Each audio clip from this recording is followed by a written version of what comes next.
지금 우리가 사도행전 6장 뒷부분부터 7장까지 스데반에 대한 말씀을 공부하고 있는데요. 스데반은 언제쯤 자기의 순교를 직감했을까요? 가장 늦게는 이 52절, 제가 수고에 써드렸는데요. 파워포인트 준비해서 다시 봅시다. 시작. 너희 조상들이 선지자들 중에 누구를 박해하지 아니하였느냐? 의인이 오시리라 예고한 자들을 그들이 죽였고 이제 너희는 그 의인을 잡아준 자여 살인한 자가 되나니.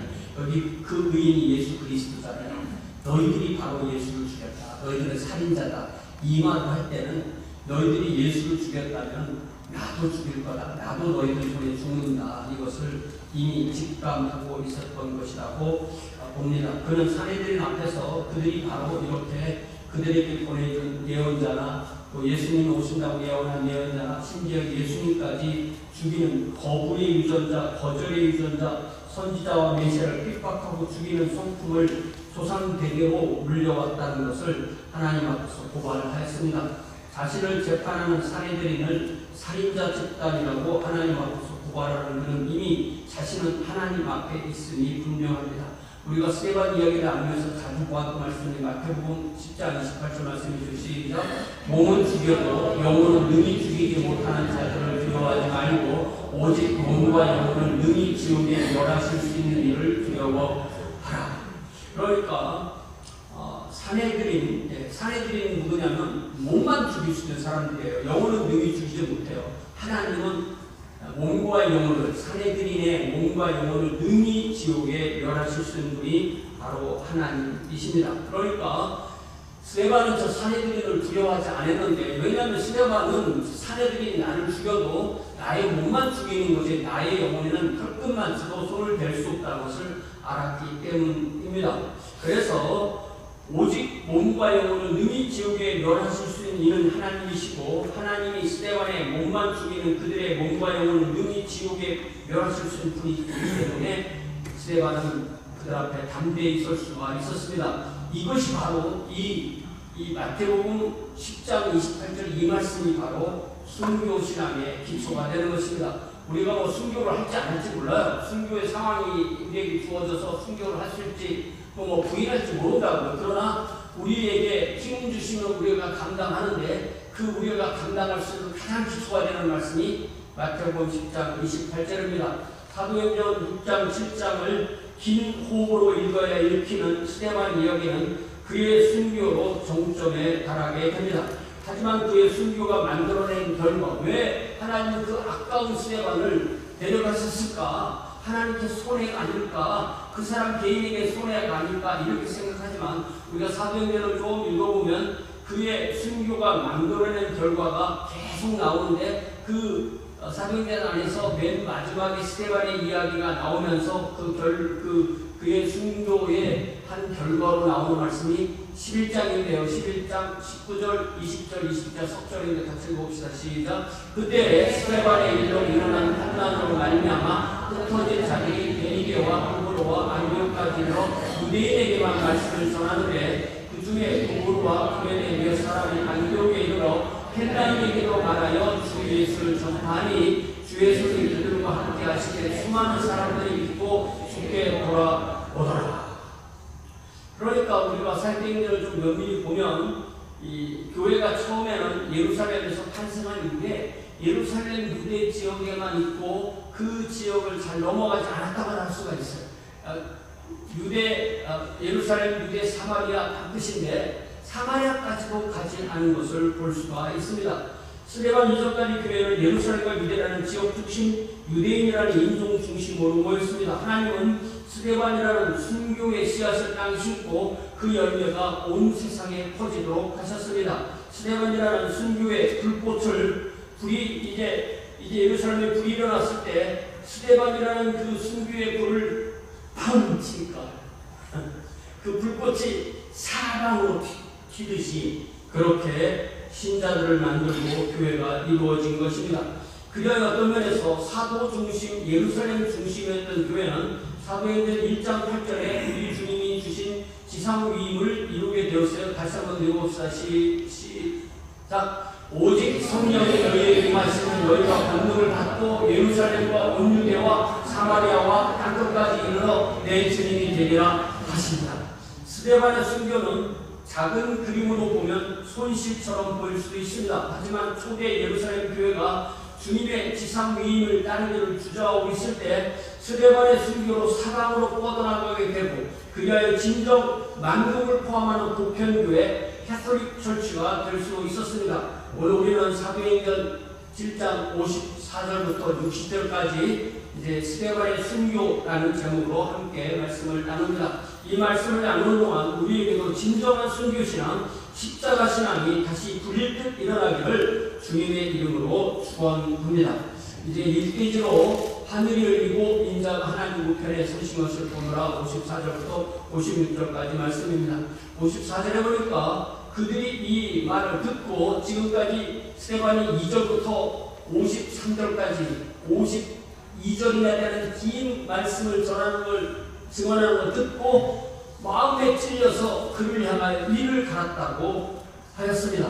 자, 그런데 여기 그들이 이 말을 듣고 마음에 찔려, 제가 이 규절을 보는데 여기서 본 규절 같은 거예요. 찾아보니까 2장 27절에 베드로의 오순절 설교에서도 그들이 이 말을 듣고 마음에 찔려 베드로와 다른 사도에게 물어이르되 형제들아 우리가 어찌하리까. 그러니까 베드로의 설교를 듣고 마음에 찔려서 회개가 일어났는데 이 사람들은 마음에 찔려서 일을 갔다고 했어요. 그래서 도대체 이게 뭔가 같은 내용인가 다른 내용인가 하고 조금 찾아봤더니 이게 조금 다르게 써놓은 거예요. 한국말로는 이 말을 듣고 마음에 찔렸다, 이 말을 듣고 마음에 찔렸다 똑같이 써놨는데 영어 번역도 they were cut to the heart, 마음에 찔림을 받았다라고 번역했고 뒤에 7장 것은 they were furious, 아주 격분했다는 말이에요. 그래서 이 2장 37절에서 쓴 말은 이게 이제 예리한 칼이나 어떤 침 같은 걸로 깊숙이 찔르다 관통하다 그럴 때 쓰는 말이고 우리의 마음에 어떤 영향을 받는 마음에 어떤 영향이 오는 걸 쓸 때 쓰는 말이고 7장 54절은요 놀랍게도 톱으로 관투막을 낼 때 톱으로 자르다라는 것에서 온 단어로서 이것을 사람 마음에 적용하면 속이 완전히 뒤집다, 격분하다, 극도로 자존심이 상하다 이럴 때 쓰는, 그러니까 서로 누가는 2장과 7장에 다른 단어를 쓴 것을 알 수가 있습니다. 자, 그래서 이 똑같은 디아프리오라는 단어를 5장에서 한국 성경에서 번역할 때는 그들이 듣고 크게 노하여 이렇게 번역했어요. 그러니까 오늘 본문도 크게 노하여 그렇게 이해할 수가 있다는 말씀입니다. 자, 그래서 그들의 그 다음 반응이 스데반을 향하여 이를 갈았다고 했죠. 여러분 이 이를 왜 갑니까? 여기 갈아보셨어요? 이 가는 분들 있죠. 그분들은 뭐 보통 주무시다가 이를 가는 건데, 주무시다 이를 가는 건데 이게 진짜 옛날에 분노해서 이를 가는 사람이 있었어요. 그래서 이를 갈다라는 이 말이 바로 브루코라는 말인데 어떤 고통을 견디기 위해서 이를 악물고 이를 갈거나 아니면 분노로 이를 갈거나 할 때 쓰는 단어입니다. 우리가 구약성경을 보면 히브리인들이 분노의 한 형태로 이를 가는 그런 동사가 많이 나오는데 그런 유대인들의 전통이 여기에 나온 거고요. 그런데 요 이를 간다는 말고 우리가 많이 공부하죠. 신약성경에서도 마태복음에 많이 나오는데 그 한 예로 마태복음 8장 12절 시작. 그 나라에 온 자손들은 각각 어두운 데 쫓겨나 거기서 울며 이를 갈게 되리라. 근데 저기에 동사처럼 그렇게 번역을 했지만 영어 번역을 보면 where there will be weeping and gnashing of teeth 이렇게 돼 있어요. 이게 뭐냐면 이게 동사가 아니라 동명사예요. 그러니까 지옥에서 계속 울음이 있고 계속 이를 갈미 있으리라. 그러니까 거기서 음과 이를 갈미 있으리라. 그런 의미의 단어이고 한 단어지만 이게 동사와 동명사라고 이렇게 바뀐 겁니다. 그러니까 오늘 본문에 스데반의 변증을 들은 사내들이 격분해서 그 격분한 상태가 이를 가는 동작으로 표현된 거예요. 그러니까 마태복음 8장 12절의 말씀을 잘 보면 지옥으로 간 사람들이 지옥에서 영원히 슬피우며 이를 가는 동작을 행동을 계속하게 된다는 건데, 우리가 성경을 읽을 때 바깥 어두운 데 쫓겨나서 슬피우며 이를 간다고 할 때 보통 사람이 생각할 때는 지옥에 갔으니까 자기가 잘못한 걸 생각하고 회개하고 이렇게 의논 가보다 이렇게 생각이 쉽죠. 그런데 이를 간다는 뜻은 절대 회개의 의미가 아닌 것입니다. 이거는 분노의 의미, 격노와 분노와 절망의 상태로 영원히 있게 된다는 뜻입니다. 이게 이제 제가 목사이고 또 신학교를 가르치다 보니까 이런 내용들 많이 가르치게 되는데요. 그게 뭐냐면 지옥을 프리즌으로 보지 않고 교도소로 보는 그런 학자들이 있어요. 제가 옛날에 성교인대 방문을 이제 거기에 있을 때 방문을 가다 보면 거기 지나가는 거 보게 되면 크게 뭐라고 써놨냐면 커렉셔널 센터라고 써놔요. 그게 뭐예요, 한국말로? 그게 교도소를 커렉셔널 센터로 번역한 거구나 라는 걸 알겠더라고요. 그래서 지옥을 그렇게 커렉셔널 센터이고 거기서 100년, 1000년이 지나면 정화가 돼서 이제는 지옥에 있는 사람들이 다 천국에 올라가고 나중에 지옥이 텅텅 비게 될 거다, 사탄도 회개하게 되고 지옥 나중에 변할 거다 라는 것을 보편구원설이라고 하는 유니버설리즘이라고 하는데, 저는 그런 거 안 믿습니다. 열심히 설명을 안 믿다는 게 너무 허무하죠. 왜냐하면 성경이 없는 이야기고 성경적인 근거가 없고, 성경은 분명히 요한계시록에 새하늘과 새 땅 그리고 불못으로 딱 끝난 거예요. 그래서 저는 더 이상 안 나옵니다. 성경보다 더 나갈 수가 없는 거예요. 지옥은 결코 정화소도 아니고 교도소가 아니고 영원한 형벌의 장소일 뿐입니다. 이제 55절을 보니까 시작. 스데반이 성령 충만하여 하늘을 우러러 주목하여 하나님의 영광과 및 예수께서 하나님 보편에 서신 것을 보고, 사내들이는 분노로 충만했지만 스데반은 성령으로 충만했습니다. 그는 눈을 들어서 하늘을 우러러 주목하여 봅니다. 이 주목하여 보다라는 단어도 역시 6장 15절에서 나온 단어인데요. 여기서도 사내들인의 71명의 공회원들의 그 눈들이 스데반에게 집중할 때 묘사했던 단어가 아테미소라는 단어인데, 집중하여 본다는 거예요. 그래서 그들에게 자기의 증언을 다 마치고 스데반은 이제 그들을 바라본 게 아니라 눈을 들어 하늘을 보았다는 거예요. 여러분, 방에서 이게 이제 사내들인이 모이는 방이 다듬은 돌의 방이라는 사내들인의 회의 장소인데요, 공회 장소인데, 그곳에서 하늘을 보면 뭐가 보일까요? 선정이 보입니다. 선정을 뚫고 지붕을 뚫고 창공을 뚫고 영적인 세계를 뚫고 그 다음에 계신 하나님의 영광, 하나님께서 예수께서 하나님 우편에 계신 것을 보았다는 것입니다. 이것이 가능한 것은 스데반에게 영적인 눈이 열려서 그렇게 보았던 것입니다. 특별히 여기 보니까 하나님의 영광, 왜냐하면 하나님은 형체가 계시지 않기 때문에 요한계시록에서는 보좌 위에 앉으시니 이렇게 표현됐지만, 보통 성경에서 하나님을 표현할 때, 성부 하나님을 표현할 때는 하나님의 영광 이렇게 보통 표현합니다. 그런데 놀라운 점은 55절에 보니까 우리가 보는 건데, 보니까 예수께서 하나님 우편에 어떻게 하셨어요? 서 계셨어요? 앉아 계셨어요? 서 계셨어요. 예수께서 하나님 보좌 우편에 서 계셨다라고 하는 데 여기 딱 보여요. 항상 예수님은 보좌에 앉으셨다. 보좌에 앉으셨다는 것은 뭐 쉰다는 의미라기보다는 왕으로서 통치한다는 의미예요. 그런데 지금은 서신 거예요. 우리 주님은 이곳에서 왜 서셨을까요?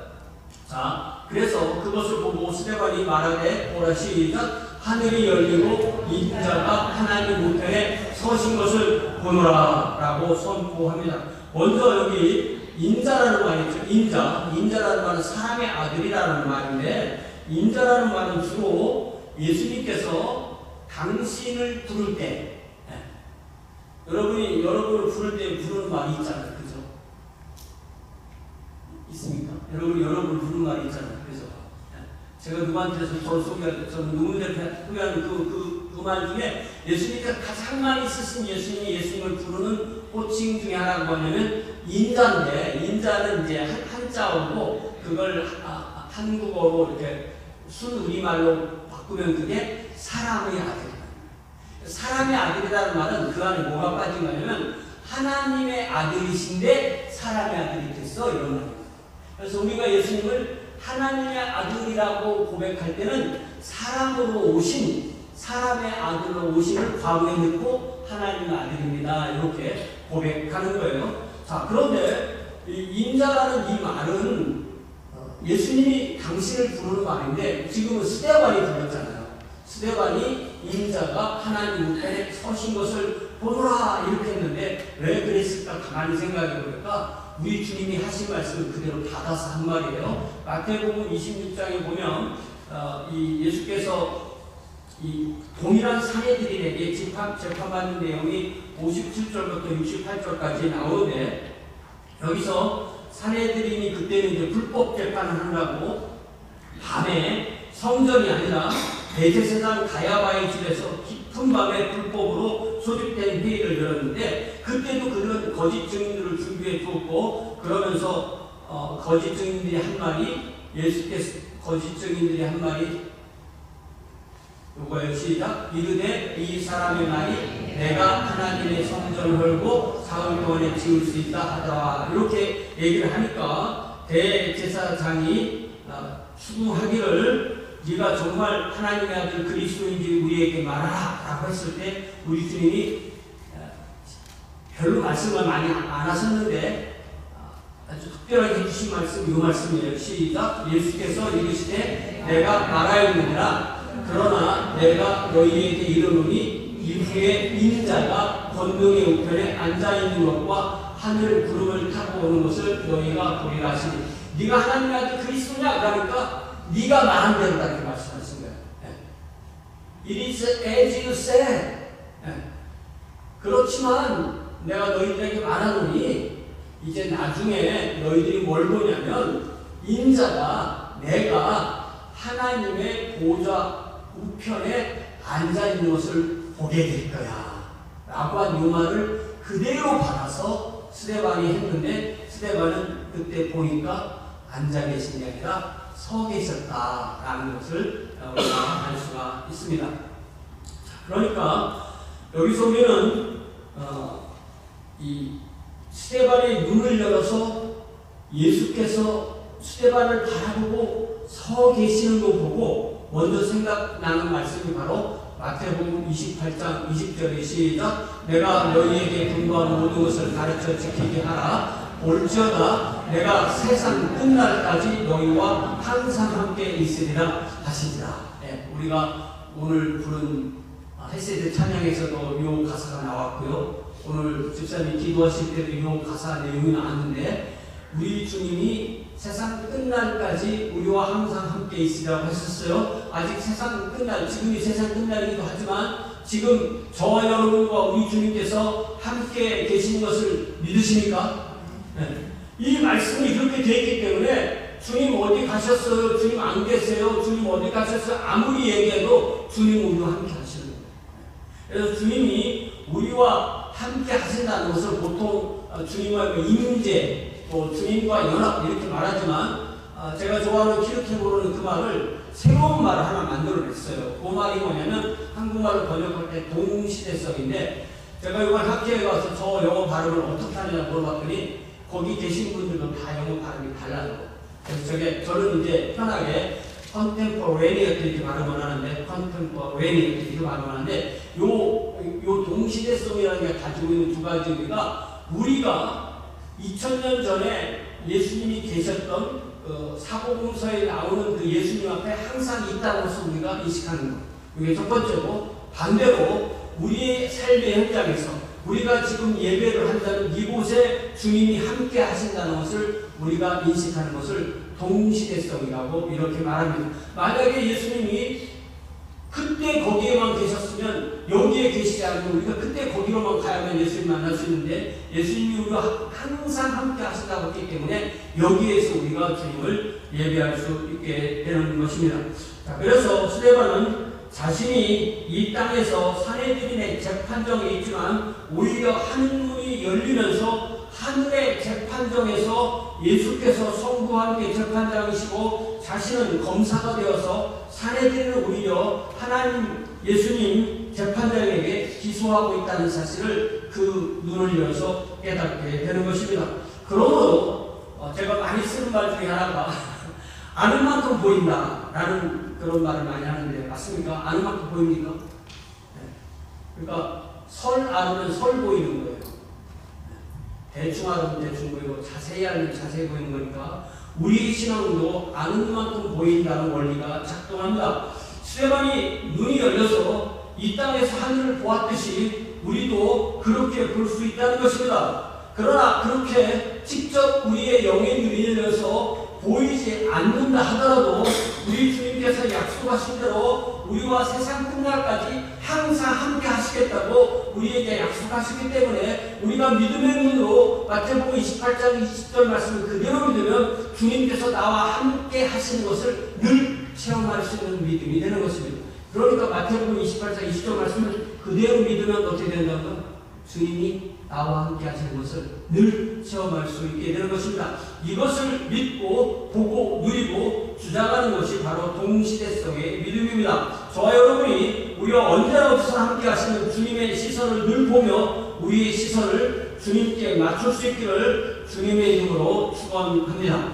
자, 이제 오늘 설교 두 번째 페이지는 57절 58절인데 이제 드디어 사울이라는 이름이 등장하게 됩니다. 자, 57절 그들이 큰 소리를 지르며 귀를 막고 일제히 그에게 달려들었다고 했어요. 그러니까 이 스데반의 그 증언을 다 듣고 나니까 갑자기 상황이 급변해서 사내들 의장 대제사장 가야바의 어떤 판결이나 어떤 바람도 없이 증오로 이를 갈던 그 71명 모두가 동시에 큰 소리를 지르며 귀를 막습니다.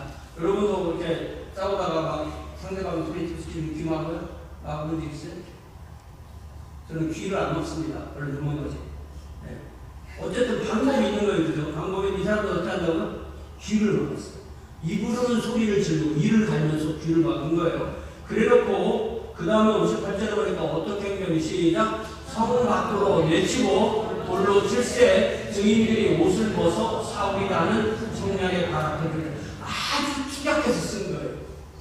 왜냐하면 이 재판을 하는 곳은 성전 안에 있는 사내들인 의회 의장이 이 장소이고 그곳에서 성전을 나와서 또 성전 구역을 빠져나와서 또 성벽까지 가서 보통 이제 북문이라고 생각하는데 그 북문이 사자문, 라이언 게이트라고 부르고 그 문으로 스데반이 빠져나갔다고 해서 스데반 게이트라고 부르는 그 문을 빠져나와서 그 공간에 가서 그곳에서 투석형을 했다는 그런 뜻입니다. 그래서 특별히 투석형은 부정한 대상이라고 생각해서 성 밖에서 죽임을 당하는 그런 특별 체험을 하는 것인데요.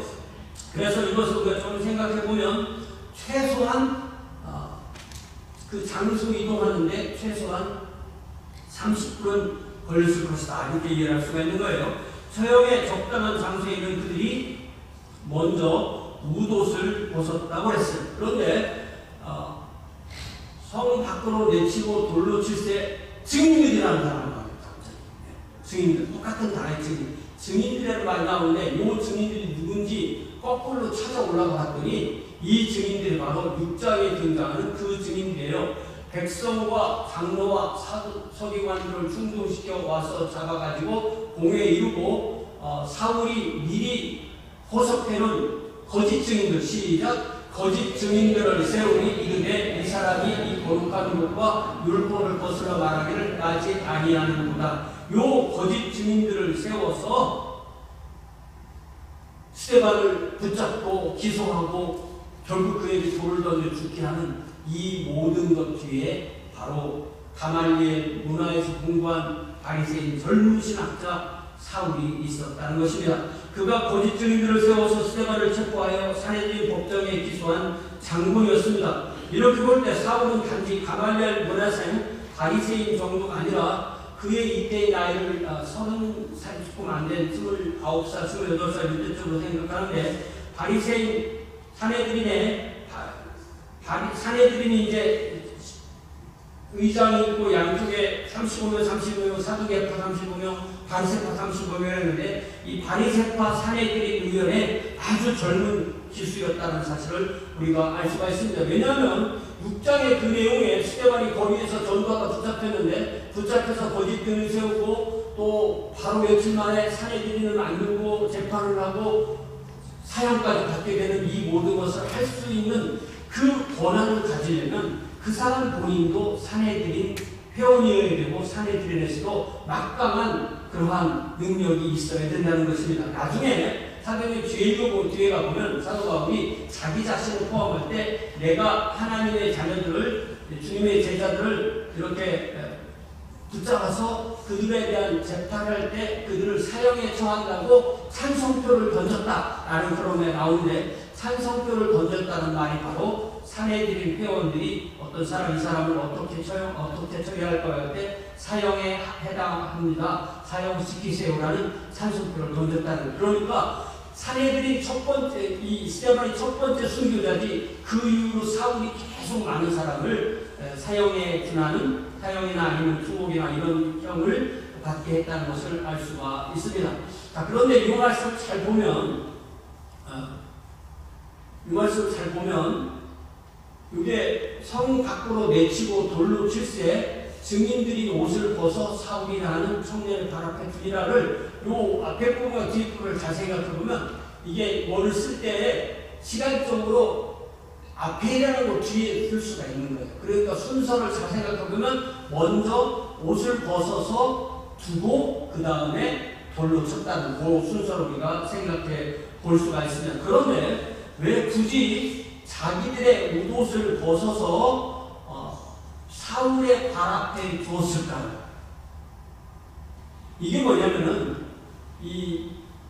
물론 이제 그 산헤드린이 뭐 이동하는 중이든 어떤 중이든 뭐 그를 돌로 쳐서 죽여라 이런 말을 했을 수는 있지만 그래서 보통 이 주석형은 그 좀 높은 곳에서 그 대상을 내려뜨리고 거기에서 돌로 친다고 이렇게 되어 있는데 이 모든 것에서 그 돌을 잘 던지려고 웃옷을 벗어서 그 옷을 맞은 그 사람이 이 사람의 모든 죽음에 대한 법적인 책임은 내가 집니다라고 하는 거예요. 그러니까 사울이 이 모든 일을 다 처음부터 끝까지 기획해서 이 일을 이뤘다고 우리는 충분히 이해할 수가 있게 되는 것입니다. 그래서 세 번째 대주로 이제 넘어가면 이제 59절 60절 주여 이제를 그들에게 돌리지 마옵소서 이 부분을 보겠습니다. 59절 보니까 그들이 돌로 스데반을 치니 스데반이 부르짖어 이르되 시작 주 예수여 내 영혼을 받으시옵소서. 스데반은 돌에 맞으면서 동시에 부르짖음으로 기도합니다. 주 예수여 내 영혼을 받으시옵소서. 스데반의 기도는 우리 주님이 십자가에서 운명하실 때 성부께 드린 기도 가상칠언의 세 번째 말씀과 상당히 비슷한데요. 이게 이제 제가 그림이 너무 많은데 어떤 게 맞는지 모르겠어요. 가장 비슷한 그림을 하나 가지고 와 본 거예요. 자, 저기에 보면은 옷을 발 앞에 두고 있는 저 사람이 사울이고 주변에 있는 사람들이 산헤드린 회원이고 앞에 있는 사람이 스데반이고 그들이 약간 높은 곳에서 옷을 벗고 증인들 중심으로 돌을 던지는 그런 모습이 나오는 거죠. 자, 우리 주님께서 가상치는 세 번째 말씀하신 것이 시작 예수께서 큰 소리로 불러 이르시되 아버지 내 영혼을 아버지 손에 부탁하나이다 하고 이 말씀을 하신 후 숨지시니라 이렇게 되어 있어요. 그러니까 핍박자들은 우리 주님도 내 영혼을 아버지 손에 부탁하나이다 했고 스데반도 내 영혼을 아버지께 주 예수여 내 영혼을 받으시옵소서 이렇게 했기 때문에 핍박자들이 순교자를 죽일 수 있는 것은 그들의 육체의 생명만 죽일 수 있다는 것입니다. 그들의 몸이 마지막 숨을 쉰 후에 그들의 영혼은 하나님께 갑니다. 물론 예수께서는 그의 마지막 숨을 쉬신 후에 그 영혼이 음부에 가셨습니다. 하지만 스데반은 예수께서 음부에 다녀오심으로 복음을 완성하셨기 때문에 바로 음부에 갈 필요가 없이 우리 주님께서 갔다 오셨기 때문에 바로 하늘로 가면서 하늘로 바로 그 영혼이 갈 때 주의 주여 내 영혼을 받으시옵소서 라고 그렇게 자기 영혼을 주님께 부탁합니다. 우리가 우리의 죽음의 마지막이 어떻게 될지 잘 모르죠. 순교로 죽음을 맞이할지 그렇지 않을지는 주님만 아십니다. 어떠한 죽음을 맞을지라도 변하지 않는 분명한 사실은 우리는 죽음의 순간 우리가 마지막 숨을 쉬고 난 뒤에 우리의 몸을 이 땅에 두고 떠나지만 우리 영혼은 즉시 우리를 기다리시는 주님 계신 하늘나라로 간다는 것입니다. 그러니까 우리 주님께서 스데반의 그 재판받는 그 현장에서 서 계신 것은 스데반에게 힘을 주시는 것도 있지만 더 중요한 것은 내가 너를 기다리고 있다 라는 것을 보여주신 것이라고 믿습니다. 우리가 그 주님 계신 하늘나라로 가는 그 순간이 올 때까지 주님 주신 십자가를 지고 주님과 동행하는 저와 여러분 되기를 주님의 이름으로 축원합니다. 이제 마지막에 60절 같이 읽어봐. 시작. 무릎을 꿇고 크게 불러 이르되 주여 이 죄를 그들에게 돌리지 마옵소서 이 말을 하고 자니라. 그러니까 스데반은 무수히 날아오는 돌을 맞으면서도 쓰러지지 않고 자세를 유지하면서 무릎을 꿇고 크게 부르면서 마지막 기도를 드린 것입니다. 주여 이 죄를 그들에게 돌리지 마옵소서. 이 기도도 우리 주님의 가상칠언의 첫 번째 기도와 같은 내용의 시작. 이에 예수께서 이르시되 아버지 저들을 사하여 주옵소서. 자기들이 하는 것을 알지 못함이니라 하시더라. 그들이 그의 옷을 나눠 제비 뽑을세. 그러니까 당시에 예수를 십자가에 못 박은 그 군인들이나 그 현장을 지휘했던 백부장이나 그 형을 허락했던 빌라도나 그들에게 사형을 시켜달라고 했던 사내들이나 예수를 십자가에 못 박으려 했던 군중이나 시대를 초월한 모든 사람이 다 예수를 십자가에 못 박은 사람들입니다. 그리고 우리 주님의 이 기도 아버지 저들을 사하여 주옵소서. 자기들이 하는 것을 알지 못함이니가 그 기도대로 응답되어서 저와 여러분이 예수님을 우리 죄를 회개하고 예수님을 믿는 줄 믿습니다. 그래서 우리는 하나님의 자녀가 되고 하나님의 왕국 백성이 되고 왕같은 제사장으로 주님과 함께 다스립니다. 마찬가지로 이 스데반의 이 기도, 스데반의 기도 다시 볼까요? 뭐라고 했어요? 주여 이 죄를 그들에게 돌리지 마옵소서 라고 했던 이 기도를 가장 가까이 들었던 사람이 누구겠어요? 바로 청년 바리새파 신학자 사울입니다. 사울이 얼마나 기민한 사람입니까? 얼마나 결단력과 행동력과 추진력이 있는가는 스데반을 도발하고 체포하고 기소하고 처형하는 이 모든 과정에서 그가 가장 주도적으로 기획하고 실행한다는 점에서 분명히 드러납니다. 좀 생각해보면 이 사내들인이 막 폭주하다가 어느 정도 자제한 내용이 나오는데요. 이게 가말리엘, 그러니까 이 사울의 스승 이름이 가말리엘인데 가말리엘의 한 유명한 말씀이 5장 30, 38절에 나와요. 시작. 이제 내가 너희에게 말하노니 이 사람들과 상관하지 말고 버려두라. 이 사상과 이 수행이 사람으로부터 났으면 무너질 것이요 만일 하나님께로부터 났으면 너희가 그들을 무너뜨릴 수 없겠고 도리어 하나님을 대적하는 자가 될까 하더라. 어느 정도 사내들이 그렇게 이 가말리엘의 조언을 듣고 어느 정도 평정을 유지하고 있었는데 사울이 스데반을 체포 기소하고 처형함으로써 그의 스승 가말리엘로 격퇴되는 온갖 보수파를 물리치고 새롭게 부상하는 젊은 기수로서 사내들인이 이 나사렛 예수 이단을 체험하는 일에 앞장서야 된다고 분명하게 떨치고 일어난 사람이 바로 사울이고 그 신호탄을 이렇게 쏜 것으로 이해를 할 수가 있습니다.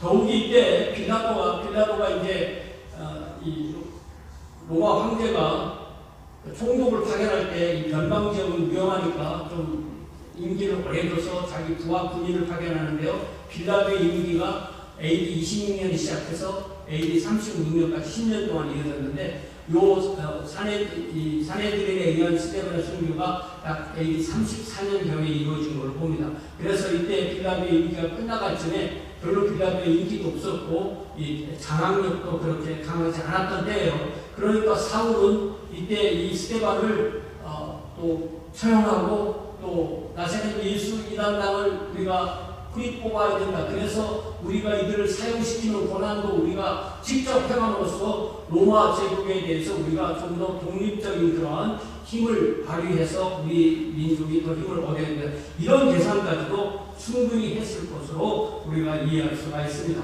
자, 그래서 이 스데반의 순교의 맨 마지막 귀절이 바로 이 말을 하고 자니라. 그러니까 주여 이 죄를 그들에게 돌리지 마옵소서. 이 말이 마지막 말이었다는 거예요. 이 말을 한 이후에 자더라 이렇게 되어 있어요. 그죠?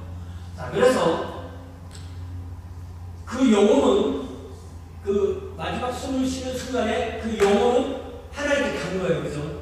그러니까 자는 거는 영혼이 아니라 몸인 겁니다. 그래서 성경에 죽은 사람을 잔다라고 표현할 때 그 영혼이 자는 게 아니에요.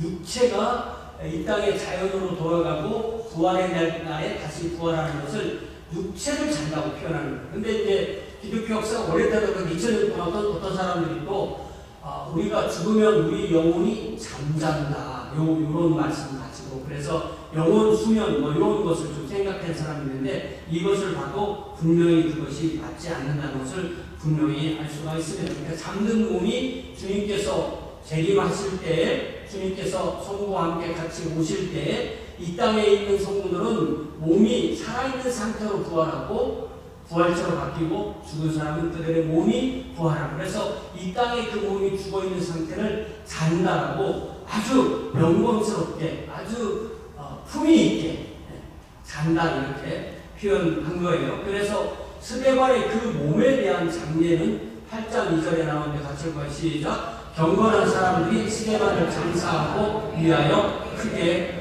울더라. 그러니까 이 장례식장에서 울면 돼요, 안 돼요?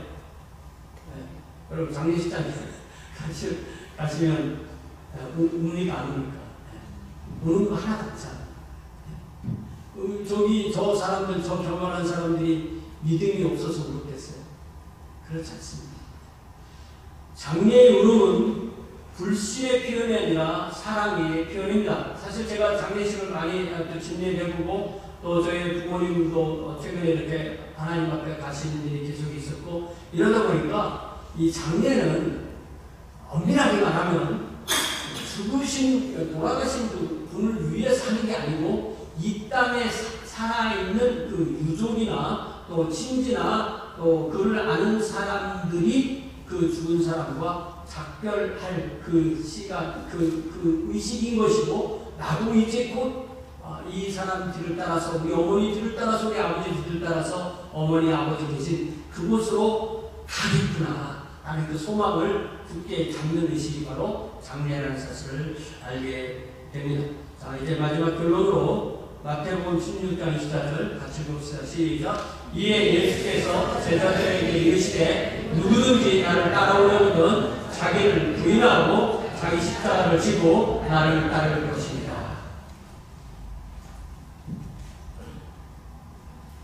제가 저기다가 성경에 없는 고문을 집어넣었죠.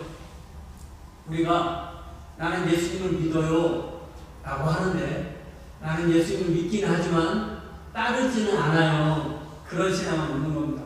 나는 예수님을 믿지만 따르지는 않아요 라는 사람은 그리스도인이 아닌 거예요. 우리는 예수님을 주님으로 믿고 구주로 믿고 주님으로 따르는 거예요. 근데 우리는 예수님을 딱 잘라서 나는 구주로만 믿지 주님으로는 안 따를래요. 그런 사람은 그리스도는 아니에요. 우리는 구주로 믿고 주님으로 따르는데 따른다는 것은 뭐냐? 세 가지로 구성되어 있다는 거예요. 첫 번째는 뭐예요? 자기를 부인하고 자기를 부인한다는 게 뭐예요? 자기의 죄성을 부인하고 자신을 죽이고 이런 거죠. 그리고 십자가를 지고 자기 십자가를 지고 이게 무슨 말이냐면요. 십자가를 진다는 것을 잘 생각해보면 무슨 말이냐면 우리 주님도 십자가에 해당하는 형을 언도받고 십자가형을 하는 그 장소까지 십자가의 가로막대를 자기가 지고, 그러니까 십자가의 그 완성된 십자가를 지고 가는 그림은 다 가짜예요. 그건 그냥 알기 쉽게 만든 거고, 가로막대만 두 개는 너무 무거워서 못 지니까 가로막대만 어깨에 메고 이동하는데, 십자가를 진다는 말은 우리의 일생이, 우리가 주님과 함께 일생이 사형 언도를 받고 사형이 집행되기까지의 그 거리의 기간으로 우리 일생을 표현합니다. 이게 십자가를 진다는 거예요. 네. 뭐 남편한테 아내한테 너는 내 십자가 이런 것도 많지만 원래 의미는 그런 의미가 아니고, 네. 우리에게 맡겨진 십자가, 우리에게 맡겨진 십자가. 그렇기 때문에 자기 십자가, 그러니까 우리 주님께서 내 대신 십자가를 줘줘. 물론 그렇게 잠깐 주님의 십자가를 대신 진 사람도 있었지만 자기에게 주어진 십자가를 지고, 그렇게 하면서 십자가를 지고 가시는 주님을 따라가는 것이 우리가 주님을 믿는다는 거예요.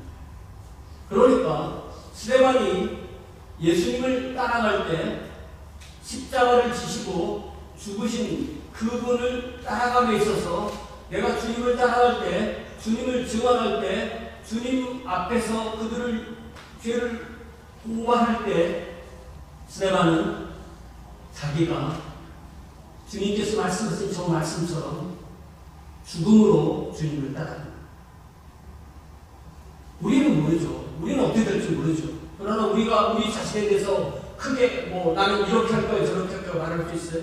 그렇지 않습니다.